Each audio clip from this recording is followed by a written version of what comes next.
They never expected anyone to survive the bridge at Veldren, not in 1944, not with the entire German 11th Panzer Division hunting them down. But one man did. His name was Sergeant William Carter, an engineer, not a frontline hero.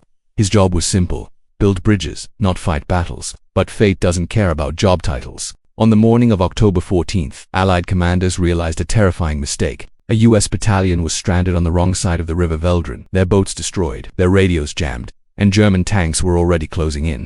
If they couldn't cross the river, they were finished. Command gave a desperate order: build a bridge, any way you can. Buy them time. There was just one problem. The river was too wide, the current too violent, and German artillery could strike at any second. Most engineers said it was impossible, but Carter didn't.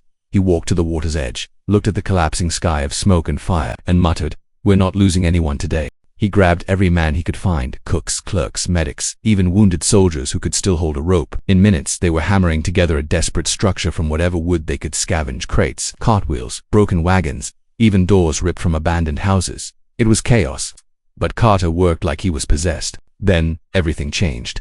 A German scout plane spotted them.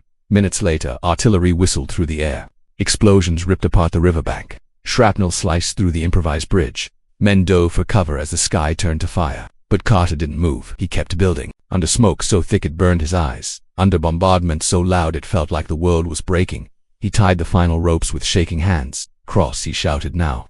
The first squad made it halfway across when a shell hit the river, sending a shockwave that snapped half the ropes. The bridge tilted. Men screamed as they slipped, but Carter sprinted forward, grabbed the main support cable, and held it in place with his bare hands.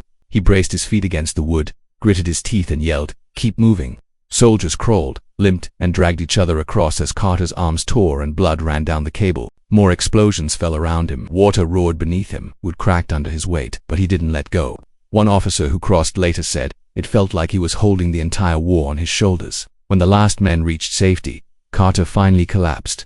The bridge broke behind him, crashing into the river, but everyone who needed it had already crossed. Hours later, the 11th Panzer Division arrived at the riverbank.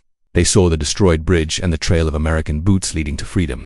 By then, Carter was unconscious, covered in dust and river water, but alive. He never called himself a hero. He said he just held a rope, but the men he saved, they knew the truth. They said he built the impossible bridge and then held it up with his own strength.